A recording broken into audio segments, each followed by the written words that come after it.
Racing, of course, is deeply rooted in the history of the Commonwealth of Kentucky. You have names like Churchill Downs and Keeneland. What you may not know, the city of Raceland has had a once thriving racetrack right in their community. The site designated, in fact, as a historic landmark. Alex Jackson reports, though, today that last remaining piece of history, the old jockey house, burned to the ground. Massive fire and smoke shooting out of a building with significant historical meaning to the city of Raceland, Kentucky. This happened just after 2 Thursday morning at the old jockey house at the old Raceland horse track.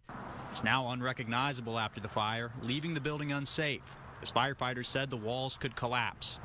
During its heyday in the 1920s, this clubhouse was part of a thriving horse racing scene that brought thousands to the city and what was called the $1 Million Oval.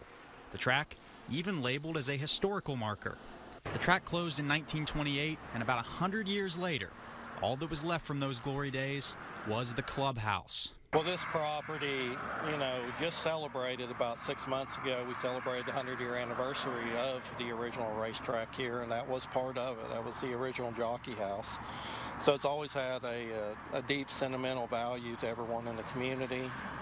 We've already started seeing things on social media, a lot of sadness to see this building go. A lot of people got very accustomed to coming up and down 23, seeing it, and remembering what it represented for this area and this town, whose namesake was the original racetrack.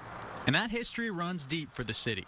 As the clubhouse continues to smolder, it leaves behind a legacy that will stick with the city of Raceland forever. Everyone ever heard a story of Raceland? 100 years ago, this place could have been something like Keeneland.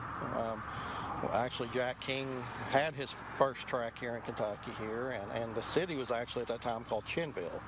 And the city, in honor of the track, which was called Raceland, changed its name, petitioned the state and changed it, and we've carried that legacy and that history for until now. Alex Jackson, WSAZ Raceland. And the fire just tore through the place, so firefighters have not been able to figure out what caused it. A new